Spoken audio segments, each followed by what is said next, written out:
Donald Trump recently declared a 5-day ceasefire, signaling to the world that the United States has achieved total victory over Iran. Yet, on the ground, the reality remains unchanged. Despite the announcement of peace, active military strikes are continuing across the region. Tehran's response is a flat denial. Iranian officials maintain that no deal exists and that the United States is essentially negotiating with itself. Amidst this friction, a new player has emerged. The U.S. has designated Pakistan as the primary mediator for this disputed peace process. This 5-day window isn't a resolution. It is a calculated tactical pause, a smokescreen designed to mask a shift in regional positioning. A ceasefire announcement serves as an effective stalling tactic. It shifts the global conversation toward diplomacy, while operations on the ground continue to evolve. This tactical map shows a massive, quiet influx of American ships, troops, and resources moving into the Gulf, positioning themselves just outside Iranian waters. The narrative of peace only needs to hold long enough for this logistical preparation to reach its final stages.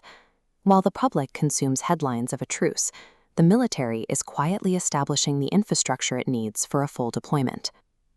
Selecting Pakistan as a mediator over neutral nations or regional partners like India raises significant geopolitical questions. Pakistan officially refuses to recognize Israel and maintains a staunchly pro-Palestine stance. By forcing Islamabad into this role, the U.S. draws them into a diplomatic alignment that indirectly coordinates with Israeli regional goals, creating massive friction within Pakistan's own domestic politics. This maneuver also targets Chinese influence.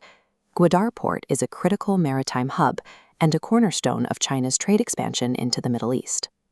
If Pakistan aligns with the U.S., it secures the region for American defense contractors. This effectively blocks China from capturing a lucrative market that currently relies on U.S.-made hardware and systems. Geographically, the U.S. has few entry points for a ground operation.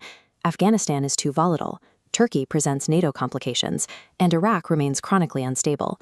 The long border between Iran and Pakistan represents the easiest logistical route for any large-scale ground movement. Pakistan is being locked in not as a peacemaker, but as a strategic gateway for a conflict that the U.S. is still preparing to fight. The ceasefire announcement triggered an immediate reaction in the global markets. Within minutes of the public announcement, the perception of regional stability caused global oil prices to plummet. Specific entities had already taken massive short positions before the news broke. One single social media post resulted in an estimated $580 million in profit for those on the inside.